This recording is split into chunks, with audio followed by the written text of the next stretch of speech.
Bernard Dupont, bonjour. Bonjour.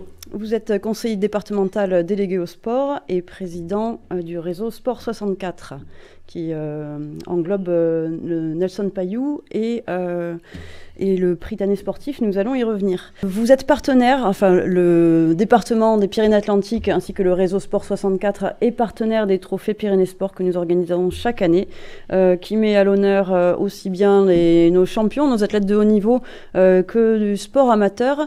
Alors expliquez-nous un petit peu cette démarche pour laquelle vous êtes un fidèle partenaire.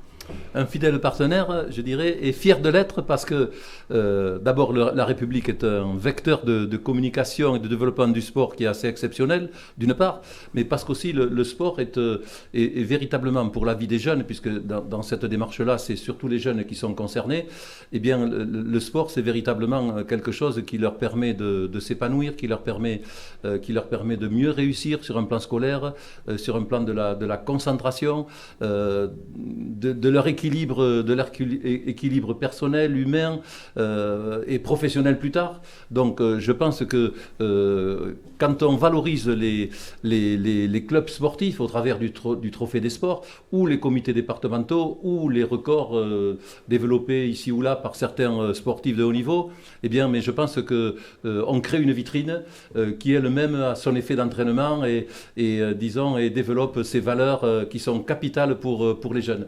Moi, je suis vraiment persuadé, et je ne suis pas le seul à penser qu'un jeune qui est sportif, il a un plus par rapport à d'autres, il réussira mieux, il développera mieux son potentiel. Et donc, partant de là, il faut que les clubs, et il y en a 350 que finance le département, parce qu'ils sont des clubs formateurs, on les qualifie de clubs formateurs, à côté des 60 comités départementaux, eh bien, je crois que tout ça mérite d'être souligné. Moi, je dis vraiment bravo à la République d'avoir lancé cette initiative.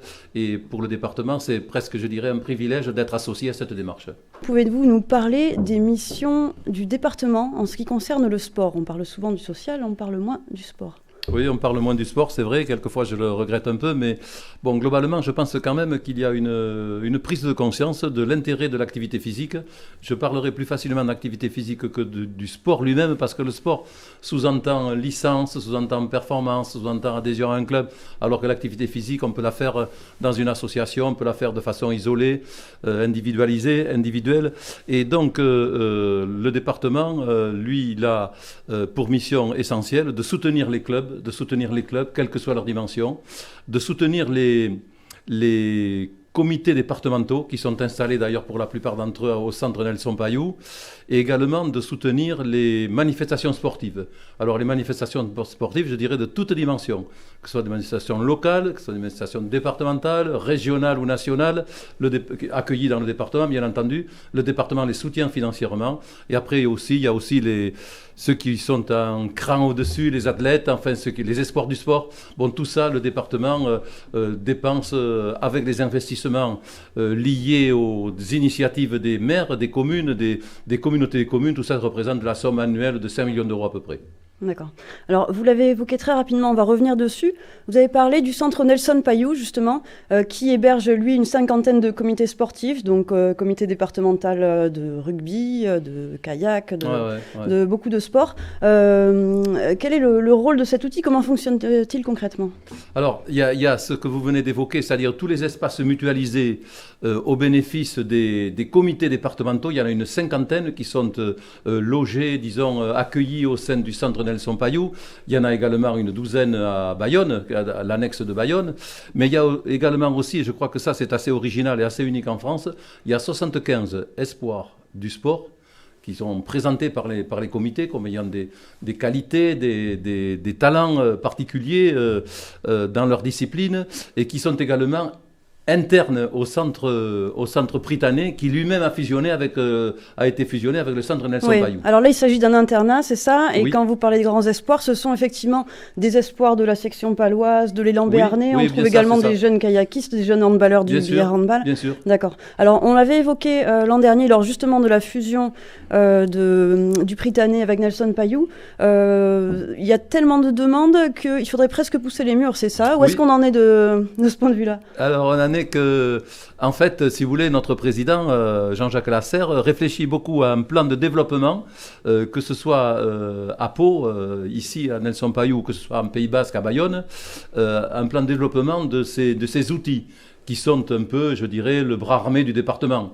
Et donc, il n'est pas impossible que, dans un délai assez bref, notre président annonce un plan de développement du sport au travers de ces deux outils de Pau et de Bayonne pour accueillir davantage d'espoir du sport, mais pour accueillir aussi donner un peu plus de place aux comités qui sont un peu à l'étroit, parce qu'au fur et à mesure, ça s'est développé, ça a grandi, et pour faire en sorte que véritablement le sport puisse s'épanouir au sein de cette structure, ou de ces deux structures plutôt, qui ferait que finalement on serait encore mieux équipé. Et je pense que le climat qui est dégagé avec les Jeux Olympiques de 2024, disons, pousse à cela, et fait que finalement, je crois que l'Assemblée départementale adhérera facilement à une idée de développement de ces deux instruments de travail, et dont je vous disais tout à l'heure que c'était un peu le bras armé du département. Ouais, donc éventuellement un Prytanée sportif, c'est-à-dire un internat réservé aux sportifs de haut niveau, aux jeunes espoirs du sport, également sur la côte basque. C'est en tout cas une idée.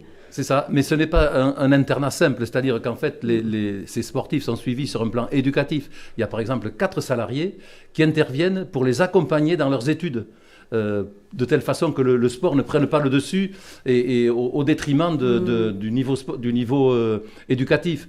Également, ils sont suivis sur un plan médical, ils sont suivis sur un plan de l'alimentation, un équilibre, etc., etc. Enfin, il y a tout ça qui fait qu'ils sont véritablement, ces jeunes de 14 à 18 ans sont dans les meilleures conditions possibles pour s'épanouir et pour extérioriser leurs qualités. Oui. Et le succès rencontré par le Prytanée tient aussi évidemment au fait que notre Béarn, notre département, propose plusieurs pôles de haut niveau en matière sportive. On a un département extrêmement sportif. D'ailleurs, le fait que la ville de Pau soit reconnue comme ville sportive européenne, je pense que c'est également un signe.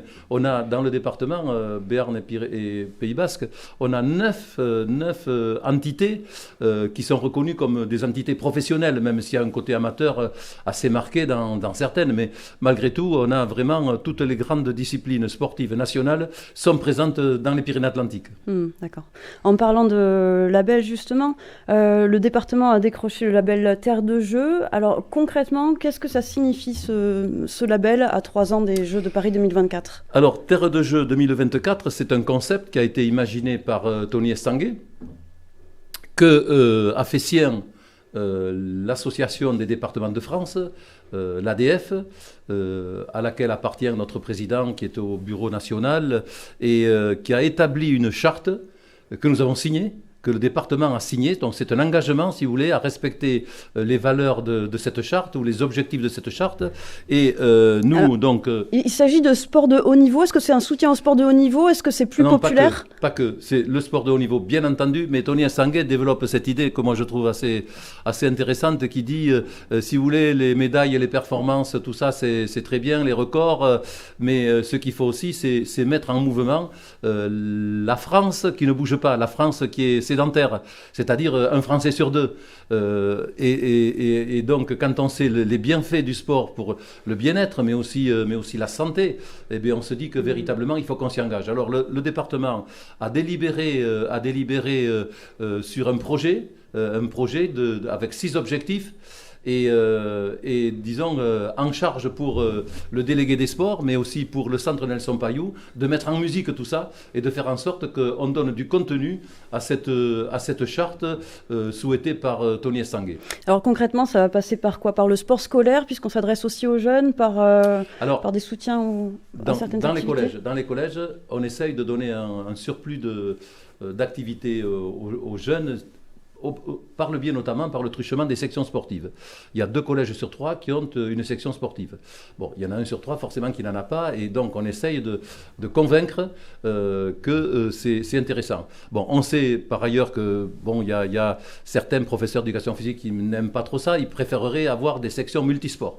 Donc on a décidé de financer aussi, d'aider aussi à développer les sections multisports. Parce que je rappellerai que les sections sportives, c'est quand même un dispositif dispositif du rectorat, de l'éducation nationale, et que c'est le rectorat qui donne les autorisations. Donc on va batailler là-dessus pour que les sections multisports elles trouvent toute leur place aussi, de telle façon qu'un collégien il puisse choisir la discipline qui lui convient le mieux. Bon, il y a ça. Ensuite, il y a les handicapés, il y a également les personnes âgées, il y a également le sport dans les entreprises. Au sein des entreprises, vous savez, les grandes firmes nationales comme Safran, le Crédit Agricole, etc., ils ont de magnifiques salles d'activité physique, mais les PME, les petites entreprises, les petites communes rurales n'ont pas donc on voudrait faire des appels à projets, on va le faire du reste d'ici à 24 pour que justement il y ait des équipements sportifs basiques de base qui permettent au plus grand nombre de se mettre en mouvement, de se mettre en activité et de quitter un peu l'inactivité et la sédentarité. D'accord, donc ce label Terre de Jeux, c'est un engagement du département? C'est un engagement du département avec du contenu, avec des objectifs et avec des personnes nominativement désignées, je veux dire au niveau des salariés du département et de Nelson Payou, pour prendre en charge telle et telle activité. On en a 6 comme ça, 6 référents, 6 activités, 6 référents. D'accord, ok. Est-ce qu'il y a un retour en quelque sorte de la part de Paris 2024? On démarre. Disons que le Covid a tout stérilisé, a tout retardé. Non, quand je veux dire un retour, est-ce que en échange, la flamme olympique pourrait passer par le département? Comment? Alors, on souhaite vivement que la flamme olympique passe par le département parce que ça va créer un mouvement, ça va créer un effet d'entraînement. L'olympisme, c'est quand même quelque chose de vraiment, vraiment très fort avec les valeurs qu'il véhicule. Et donc, véritablement, si la flamme olympique, et on fera tout pour qu'elle passe dans notre département, je pense que ça peut être un grand moment de préparation aux Jeux Olympiques. Merci beaucoup Bernard Dupont. Merci Anne.